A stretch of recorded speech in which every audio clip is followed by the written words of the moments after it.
YCP నేత మాజీ మంత్రి రోజాకు నగర ఎమ్మెల్యే గాలి భాను ప్రకాష్ వార్నింగ్ ఇచ్చారు.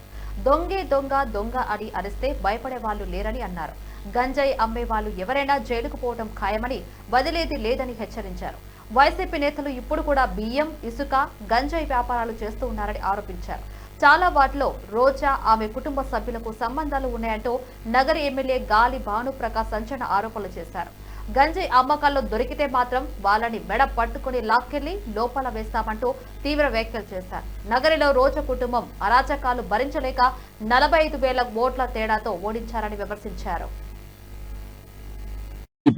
మీరు చేస్తున్న అన్యాయాలు గాని అక్రమాలు గాని అరికట్టాలంటే సంవత్సరం చాలడంలా. ఎక్కడ చూసినా దోపిడీ, దొంగతనం. మీరు చేసిన అన్యాయాలు అట్లా ఉన్నాయి. ఎక్కడ చూసినా కబ్జాలే. ఏ ఊరికి పోయినా ఆ గ్రామ కంఠంలో కబ్జాలు జరుగుతూ ఉన్నాయి. ఎక్కడ ఏ నదిలో పోయినా ఇసుక తోడేస్తున్నారు. అది చాలనట్టు పొలవమని ఇవాళ కూడా ఇప్పుడు కూడా వైస్ స్మగ్లింగ్ కానీ ఇసుక స్మగ్లింగ్ కానీ అదే చెప్పా పోలీసు వారికి కూడా. ఎట్టి పరిస్థితుల్లో ఎవరిని ఉపేక్షించడానికి వీల్లేదు. నిస్సందేహంగా ప్రతి ఒక్కరిని లోపడేయాల్సిందే, కఠినంగా ఉండాల్సిందే. ఇక్కడ బిడ్డల ప్రాణాలు కాపాడుకోవాల్సిన బాధ్యత మనందరి మీద ఉంది.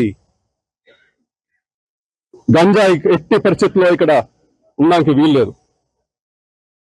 గంజాయి వ్యాపారం చేసే ఏ నా కొడుకైనా కూడా పోవాల్సిందే.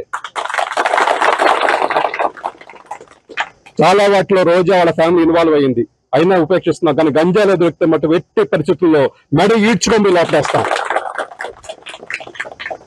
మెడ పట్టుకొని తీసుకెళ్ళి లోపడేస్తాం. మొహమాటం లేదు. వాళ్ళకి ముందే వార్నింగ్ ఇస్తా ఉన్నా. ఊరికే దొంగే దొంగ దొంగ అన్నట్టుగా అది చేస్తే ఇక్కడ అంత అమాయకులు గాని పిచ్చివారు కానీ ఎవరు లేరు. మీ కథ అందరికీ తెలుసు.